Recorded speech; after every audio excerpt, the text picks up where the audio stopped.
اتحاد محبت۔ مقدس یوحنا کی انجیل 15 باب 9 تا 17 آیات تک۔ جیسے باپ نے مجھے پیار کیا ہے ویسے ہی میں نے تمہیں پیار کیا ہے، تم میرے پیار میں قائم رہو۔ اگر تم میرے حکموں پر عمل کرو گے تو میرے پیار میں قائم رہو گے، جس طرح میں نے اپنے باپ کے حکموں پر عمل کیا ہے اور اس کے پیار میں قائم ہوں۔ میں نے یہ باتیں اس لیے تم سے کہیں کہ میری خوشی تم میں ہو اور تمہاری خوشی کامل ہو جائے۔ میرا حکم یہ ہے کہ جیسے میں نے تم سے پیار کیا ہے تم بھی ایک دوسرے کو پیار کرو۔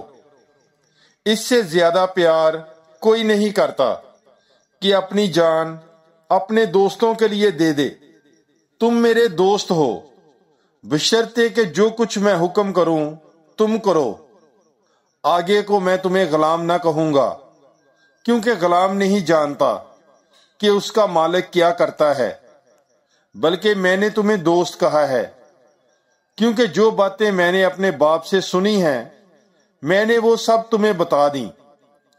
تم نے مجھے نہیں چنا بلکہ میں نے تمہیں چن لیا ہے اور تمہیں مقرر کیا ہے کہ تم جاؤ اور پھل لاؤ اور تمہارا پھل باقی رہے، تاکہ تم میرا نام لے کر جو کچھ باپ سے مانگو وہ تمہیں دے۔ میں تمہیں یہ حکم دیتا ہوں کہ تم ایک دوسرے کو پیار کرو۔ پاک کلام کے پڑھے اور سنے جانے پر خداوند کی برکت ہو۔ خدا کا شکر ہو۔ God bless you. Bible is life.